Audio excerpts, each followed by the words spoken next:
last thing you want to do is litigate a case. And I know that sounds weird for a litigator to say that, but time and money is so critical in development. If there's a way that we can move this thing forward and get the approval, it might not be everything you want, but 90% of what you want, I think it would still be a good plan.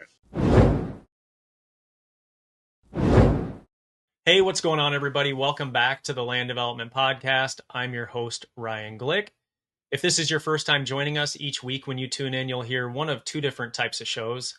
Sometimes when you tune in, you're going to hear industry news. That's where we pull up a few different headlines and we talk about what it means for the land development industry. And then other times when you tune in, you're going to hear an interview style show where we have on someone associated with the land development industry and we dig into some topics that are of interest to them.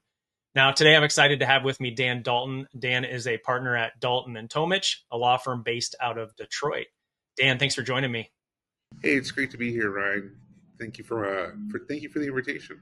Yeah, absolutely. It's a topic that we haven't really talked about before, and I mean, to be quite honest, I don't even know if we probably haven't even had a lawyer on the show yet. So, yeah, a first time there. But I think where I'd like to start with our conversation is really about how you got into kind of the area that you focus. And so, from looking at your website and everything and seeing your bio, your focus is on religious land use and zoning litigation. And so I'm just curious, a lot of people specialize in certain things in the legal world. And for you, this is your specialty. How did you get into that? Well, great question. And thanks again for the opportunity to be here. I clerked for Supreme Court, the Chief Justice of Michigan Supreme Court out of law school. After that, I went to a firm and I did zoning defense work, where the firm defended cities when they were sued for zoning denials. I did that for about 8 years, and then afterwards I started a firm with another person, and we had a pastor that walked in the door one day, right after we started, and he went to talk to me, and he knew that I had done zoning work in the past for the city of Southfield, Michigan, and he had bought a piece of property in Southfield, bought the building. He went there to the city development office before buying it and asked if he could use it for a church. The city said sure, and so he bought it, sold this other building, renovated the building, went to get an occupancy permit, and the city said, I'm sorry, we're not going to give you the occupancy permit. We sold all the property around you to a developer for single-family residential. We want you to sell your property to the developer and go somewhere else. And he came in and told me the story, and I thought, that doesn't seem right. I represented Southfield before. I know the city attorney and the planner. Let me go out, let me talk to them and see if I can get it fixed. And quite frankly, Ryan, I thought this will be an easy one. We'll go have lunch. I'll agree to plant some shrubs. We'll put a smaller sign, then we'll get this used. So we went out to lunch, and both of them told me, no, we can't have that church there because we have a developer coming in. And I told them about this law that was just passed in 2000 by Congress. And they said it didn't apply to the city. And I said, well, you're part of the United States, so it kind of does.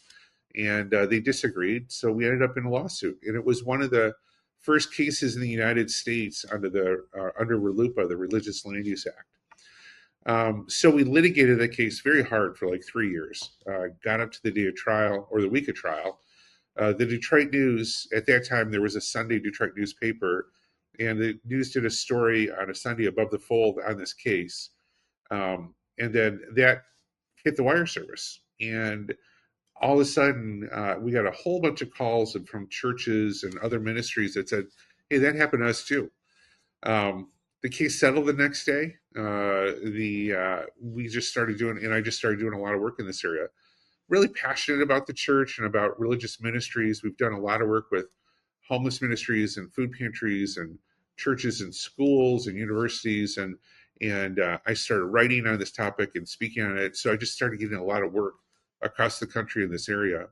And from that came the other area we do in disputes, which is where churches want to leave a denomination and keep their property. And we represent local churches and we represent denominations in those type of matters as well. So it's just literally a pastor walking into the door and, never planned on doing this work, quite frankly. It came to me and we've done very well. We really kind of hyper-focus on this and we've been very successful at it. Well, nice. That's interesting. And so can you talk about what this act actually is, like the high level of it and like what it, when it comes into play? Sure. So RLUIPA was actually the last act that Congress unanimously passed. It was signed into law in 2000 by President Bill Clinton.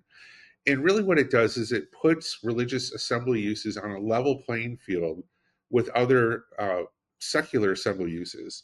So, and this is just from a real high level. So, if you think about it, if in a zoning context, if the city allows for theaters or city halls or parks or funeral homes or any places of public assembly in a zoning district, it should allow for religious assembly as well. There shouldn't be a distinction between the two. And there's different parts of RLUIPA. There's the equal terms part, which is kind of what I just said about a match for a match. There's another part called substantial burden, where if you do something as a municipality to deny a religious assembly's uses and it substantially burdens their religious exercise, there's a claim there. There's a claim for unequal treatment. If you allow one denomination's use in one city, but you don't allow another denomination's use, there's a violation. If you completely zone out religious uses, you really don't see that anymore. But at one time, you could see zoning codes that just said, we do not allow religious uses in town. That would be a violation of the act as well. So it doesn't preempt zoning. It basically puts zoning on the same level playing field as secular assembly uses. And that's really the beauty of it all. Okay. And then your firm is, do I understand it right that you operate throughout the entire United States? You're not just working in Detroit. Is that correct? That's correct. I mean, we just finished up a large case out in San Diego, California, for example, for a church called All People's Church. It's a very large church that's been in the city for a number of years. And they went through 7 years of site plan approval, which is just amazing. California is tough to develop, but Yeah. 7 years. Planning Commission unanimously approved, City Council denied. We filed a lawsuit. A year later, we got it settled. They approved it, and they paid our attorney fees.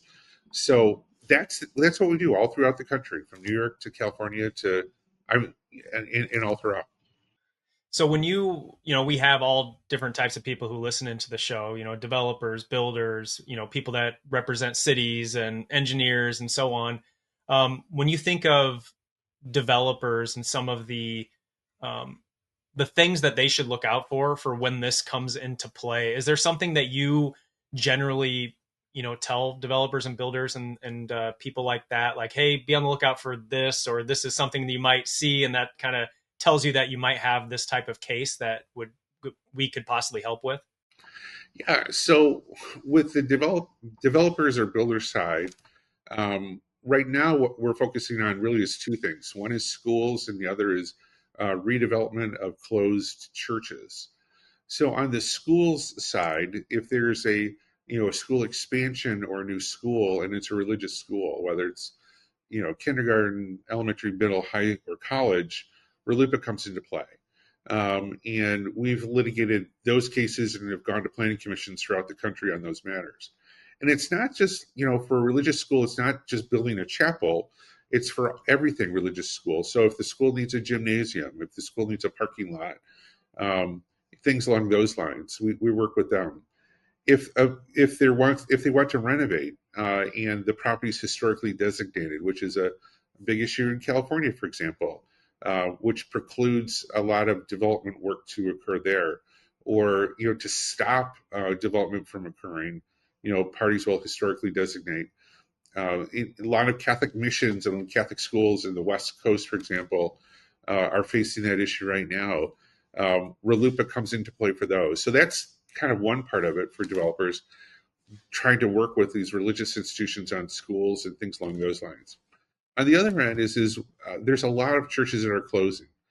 So you've seen since about 2000, the Episcopal Church, which is really has tanked over time.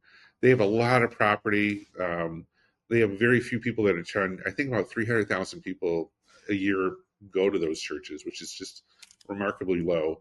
You have the Presbyterian Church USA that at one time, in around 2000, had about 2.1 million. Now they're below a million.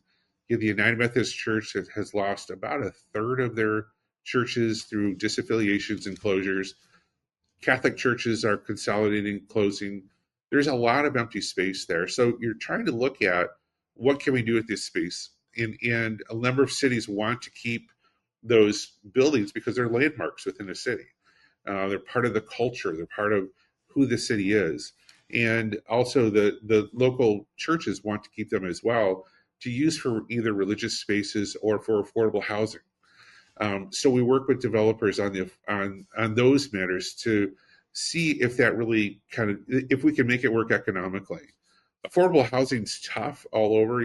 There's a these places can be easily converted into housing. We've seen schools and that can that have been converted to apartments and whatnot. There's a hotel I stayed out in Denver that used to be an elementary school that is now a Hilton brand hotel. Things like that can occur, but you just have to make the money work. And so we work with developers on those grounds as well. So, redeveloping properties, closed church properties in schools, and then also redeveloping schools, whether it's new build or renovating, whether it's historic designation or whatever. That's a lot where we work with developers on those issues. Gotcha. So when you're working on some of those projects, is it a matter of essentially working with the municipality on rezoning or getting a different designation of that particular property to be able to then redevelop it, or what does that process generally look like? It's usually not rezoning. It's usually site plan approval. A lot of the older buildings, for example, were built the way communities kind of developed, at least on the East Coast, and to agree on the West Coast, is the church, temple, mosque was built first, and then communities kind of built around them. So that's why you generally don't see parking lots in older neighborhoods. It was before cars. People walked to church or temple or mosque. And so they're generally, zone is residential because when zoning first came out, they just designated that area as residential. So if you're going to convert them to residential uses, zoning's not really the issue. It's more along the issue of the use itself of how do we kind of fit like building code issues, and how do we fit occupancy loads, and how do we fit other things related to like multifamily uses within the former church building. So going back to the Religious Land Use and Institutionalized Persons Act, I think I say that right there. If going back to that, why do you think a lot of people haven't heard of that? Like, I know coming into this for me, like I personally had not heard of it, and was just doing a little bit of research coming into this, but it doesn't seem like something that, at least in my world, hasn't come up much. Why do you think that is? Uh, well, because people haven't gone out and bought my book. I don't know. I don't know. I think there's a number of reasons for this. One is Congress enacted this law. Uh, there was a lot of litigation from about 2002 to about 2010 on these issues, and things have kind of settled down since then. And depending on what administration's in play, you'll see more of a focus on religious uses. So you had a lot during the Clinton era and a lot during the George W. Bush era. Um, Obama came for those 8 years. The focus changed from RLUIPA to voting rights. And what I'm saying is RLUIPA also provides that the Department of Justice can intervene in cases or file statements of interest. And so there was lack of focus on that. Then you had Trump at first wasn't really focused on this too much. Biden didn't really have a focus on this at all. And then now Trump is very much, they do have a focus on it, where statement of interest, and they filed one lawsuit, which is very rare for the Department of Justice to do. So those cases, when the Department of Justice is involved, that's where you see media coverage on these issues. In other cases, you really don't, and it's kind of local coverage. Unless it's a peculiar case, like there's a case out of the East Coast right now in New Jersey where a city wants to condemn a church and remove it because the church wants to use it for a homeless shelter. The city said, we don't want that.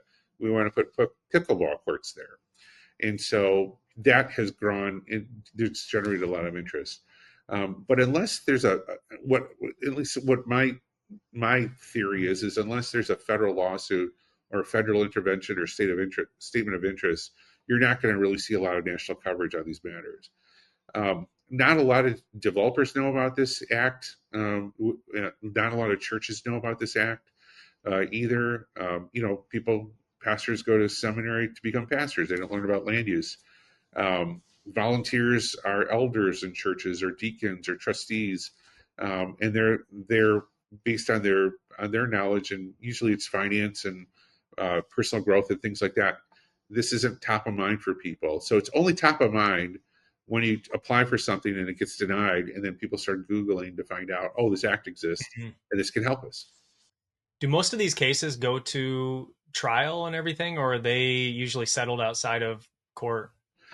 Yeah, so most of the cases do not go to trial. I've had probably 11 trials in 20 years, which is not really a ton of RLUIPA cases that have gone to trial.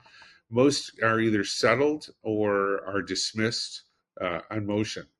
Unfortunately, what happens a lot of times is somebody local within a church, synagogue, or mosque is an attorney, gets tapped on the shoulder and says, "Can you help us?" And they want to help, so they file the lawsuit. They do it on a pro bono basis, but they don't know all the intricacies of the case. So they don't know the case law. They don't know, the evolving standards and things like that. So they'll do the best they can, and then a motion to dismiss comes, or a motion for summary judgment comes, and the case gets dismissed. So about 80% of the cases are dismissed on these types of motions at the outset, which is unfortunate. We have, since we've been doing this for so long, we don't have that issue. But I just talked to somebody yesterday actually where their case was dismissed twice on a motion to dismiss, meaning that somebody wrote the pleadings of a lawsuit, and the court looks at that case and says, assuming everything here is true, there's no viable claim. And so that just tells me again, and unfortunately I tell the client, there's nothing really I can do for you if the case is dismissed by the court, because you had your one shot and it didn't work. So that's the unfortunate reality of it all. So Yeah, you mentioned your books, and that was something I had jotted down here as well. So you have three different books, is that right? Is it three? it's three books. The first two. It's first and second edition of a book, Okay. litigating religious land use cases, and that really kind of summarizes the case law up to I think 2016 or 18 or something like that on RLUIPA. The second one was a COVID book. It's another book on religious property disputes, and that covers both RLUIPA and the denominational departure cases. Okay, nice. Well, I'll throw those links to your books in the. What's the best place for people to pick those up if they're interested in getting a copy? Probably Amazon would be the Okay. best. I know the American Bar Association is the publisher, but I'm not entirely sure if they're still, stocked with them or not. I would think Amazon is probably the better choice. Okay, I'll throw links to the books on Amazon on the show notes page to this episode. So those of you listening in, if you look in the description, you'll see a link to the show notes page, and then from there you can see a link to that and any other links we talk about here today. Do you have any? Sometimes with these types of, I guess these types of cases, it might be easier to understand it if we go through an example of a case. I know you talked about one a little bit in the beginning, but do you have a case that you could maybe dig into just a little bit to help kind of shed some light on it? Sure. Let's talk about that All People's Church case that we just settled. Um, give you a little bit of insight on that one.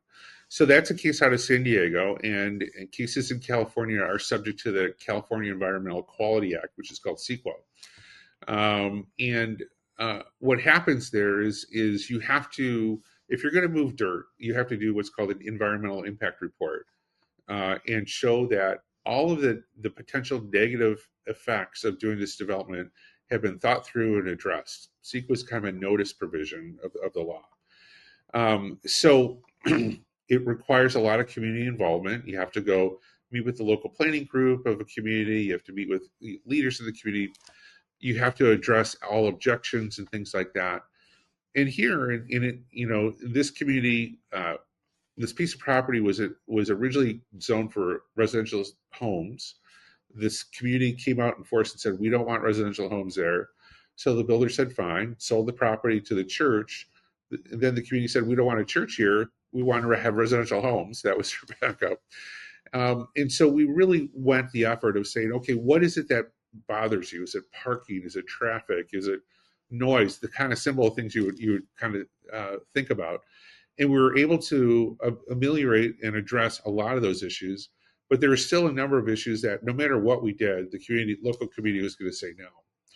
So we had to go through that process of years and years and years of meetings, of planning review, submissions.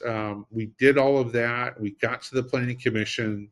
They unanimously approved. So the last step for a project like this in San Diego would be city council approval. And at that point in time, we get to the city council, and there was one city council member who lived within a couple miles of this project. He represented that district and very much came out in full force against the proposal at the meeting. So at the meeting, he came out with all sorts of reports and statements and things that we were never subject to or privy of that before then, never given any of that information. And he convinced his fellow city council members that this development shouldn't occur. And it was basically primarily based on traffic. And we had a traffic engineer that said it was fine. The city's own traffic engineer did a report and said it was fine. But this council member came up with his own version of traffic and said it was not. So council denied the use. We filed a lawsuit under claiming primarily two things. One was the substantial burden provision of RLUIPA. The other part is a violation of the First Amendment free exercise clause. What we did is we went through the history of this case, and we showed everywhere where we met all the criteria of CEQA and all the criteria of the San Diego zoning code, traffic codes, everything like that. We went through and established everything that was approved, and that how this city council member just kind of intentionally bombed this case, to make sure that it would not get approved, and that it wasn't grounded in facts. So we filed the lawsuit. We started doing some discovery. The city reached out to us and said, we got a problem here. Would you be interested in settling the case? And we entered into negotiations, and over a period of time, we're able to work with the city to really come up with a winnable situation for the city and for us. The winnable situation for us was getting the land use to build the building that we wanted. And we addressed one particular issue that the community came out against, which was they wanted to make sure that our gymnasium or family life center was not going to be used for community basketball leagues. There's San Diego State University is right down the road from there. They didn't want this gym to be used 24/7. We never intended to use it that way. So we said, okay, we'll take the bleachers out and we'll agree not to put a locker room in. That way you couldn't have tournaments and you couldn't have things. Was that a traffic thing that they were worried about, or was it competition with the San Diego State gyms that were available there or something? I think so. And then other gyms in the area, there's just a lack of gyms in the area. So if you want gym space, you're going to have to reserve, and you might get like 3 to 4 o'clock in the morning, and that's it. Right. That's all available. So we agreed to take that out and address that issue. The city that approved it, and then we agreed not to pursue all the damages and attorney fees that we could have. We just went for attorney fees, and they agreed to pay those, and it worked out well. So that's one of those cases where it was really a case. The way we presented the case to the city and the information we got through discovery, there was really not a path forward that the city could viably take to prevail in this matter. And credit to the city attorney's office, really. To recognize that and to reach out to us and say, hey, let's see if we can work this together. Because there was a lot of lack of trust from my client's side of like, you told us for the last 6 or 7 years that we could have this. If we did all this, and then it was denied. So why should we trust you? So we had to do a lot of work I do a lot of work on my end with my client to say, yeah, they did breach our trust, but we think we can get this thing resolved. And if we can't, we'll litigate. So it worked out really well for us. How does that work when you go through that process to try to settle? Is the city council still involved in that process? Or if they're the ones who voted against it the first time, do they still have to officially say yes to whatever is agreed upon? They do, yeah. Okay. in California, not every state is like this, but in California, with CEQA, is the city council has to approve the project. So you can't approve a CEQA related project in California through a consent judgment. Most states like Texas, Michigan, Florida, you could negotiate a settlement with the city attorney, and then the case is over, and there would be no public hearing or anything along those lines. But California is unique that way, that it requires public hearing. Gotcha. Um, I was going to ask too about the actual. Was that the? I'm trying to think here. You said 7 years. Is that right? Was this one 7 years it took from 7 years of site plan approval, yeah. Okay, that's what I was thinking. That's a long Brutal. time. Yeah. Wow. Well, let's so I like to close out these episodes with what I call like a lightning round where I have 5 questions that I put in here. I wasn't 100% sure coming into this like what angle to take with the questions. They're usually just things that will help our listeners in, the type of work that they do using and leaning into your expertise. So if any of these don't really if they're not things that you necessarily work on or you don't really want to speak on them, all good. Just let me know. But Okay. so the first one is, what's the first thing you would advise a developer who is facing, and I'll say unofficially advise a developer who is facing a zoning issue with a municipality? It's going to be much harder. It's going to be much longer, and it's going to be much more expensive than you can imagine. All right. Always, that's always what I start with, because there's no quick fix to these things. Yep. And I would imagine depending on the city or the state that you're in, and then the city as well, that's going to play a big role in how easy or how willing they might be to, come to the table and actually talk about fixing it. Absolutely right. You're absolutely right. All right, next one here. What's the most common zoning mistake you've seen developers make? That they kind of wait too long to take action. Where you know, and I get it. The last thing you want to do is litigate, and litigation's hard. It's expensive and it's unpredictable. But there always comes a time in these cases where you just kind of know this isn't going to go anymore. So, there's a time where you have to push for, give me a decision. If it's I need a decision, you need a decision to go forward. You can't, in the most zoning cases, you need what's called finality. So you need to get that no. And then once you get the no, then you can go ahead and litigate. And at least that starts the clock in terms of, trying to come up with a reasonable settlement, because there's times politically it can't be resolved.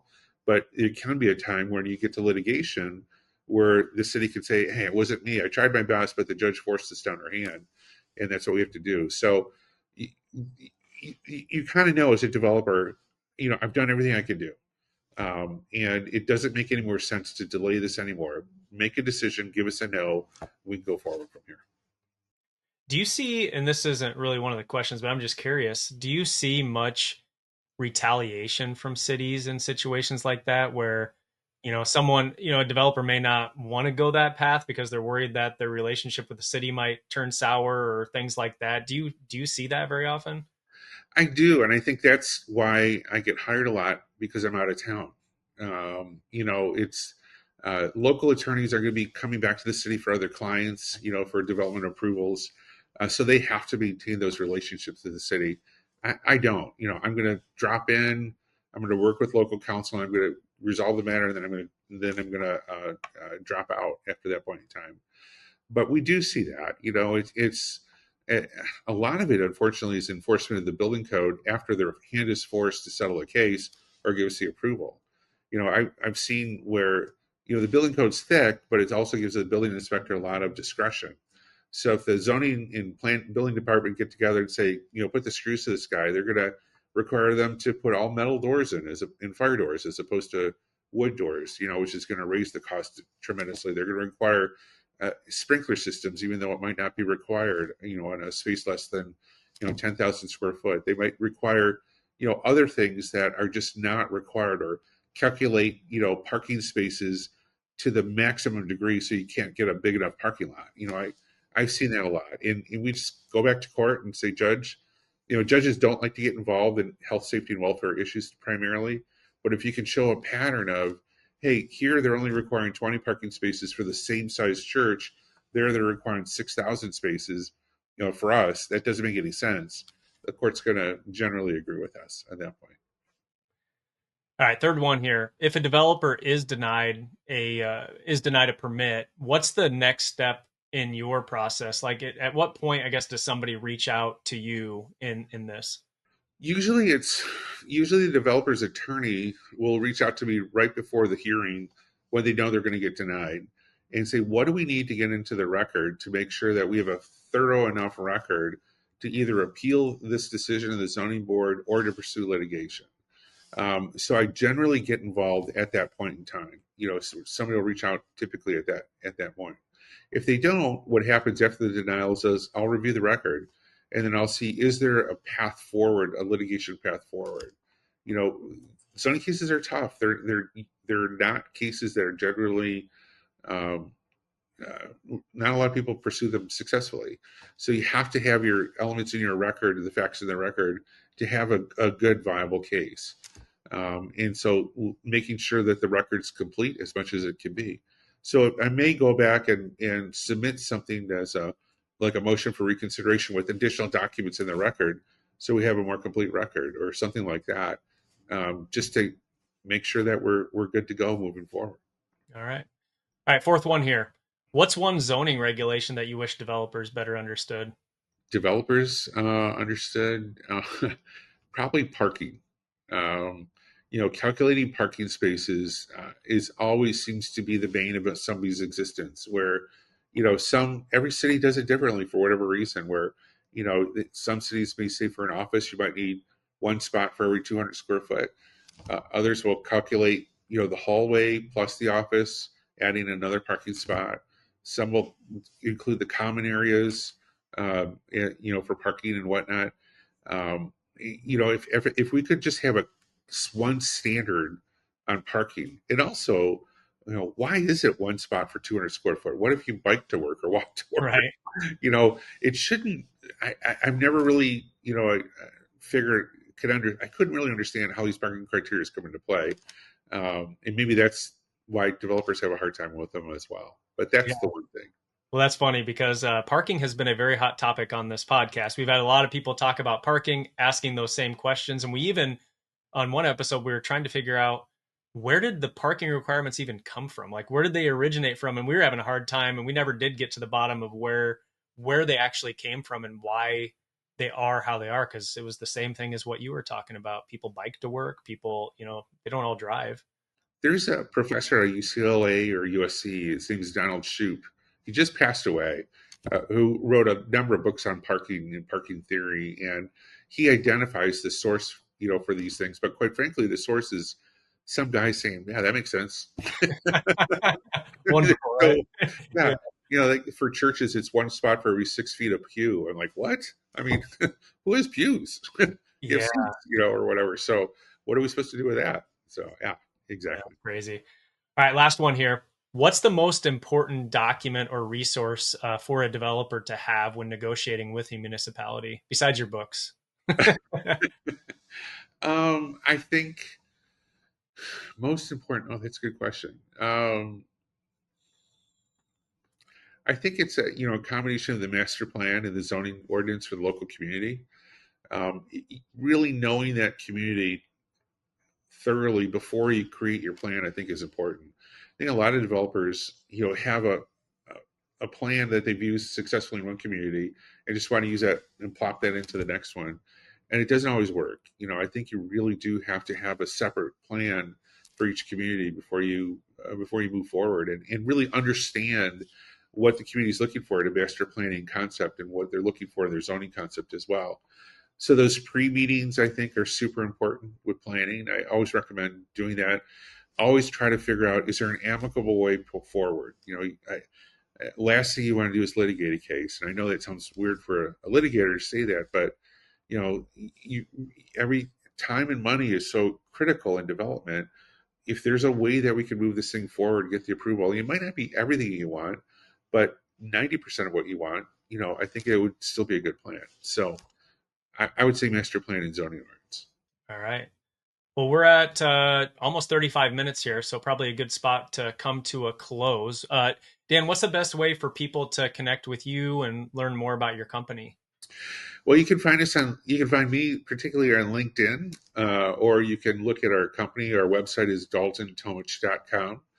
We've got a lot of resources. We've got books, ebooks. We've got a lot of blogs. We have videos on our YouTube channel. You can look at that as well. Or you can contact me directly. You can email me or give us a call here at the office. And all that information is on our website and LinkedIn. And happy to have a conversation with you. Perfect. Well, as I said, I'll put all of that on the show notes page. So again, those of you listening in, look down in the description, click the link there, and you'll get access to all of the links that were just discussed here. Dan, thanks again for joining. Really appreciate digging into this topic, something I know zero about. So it was really educational for me, and I know everybody listening in is going to enjoy it as well. Oh, I'm so glad. And thank you for the opportunity. It's been wonderful to meet you and have this opportunity to talk about RLUIPA and development. Absolutely. All right, guys. Well, that is all for this episode. We'll come to a close, and we will talk to you all next week.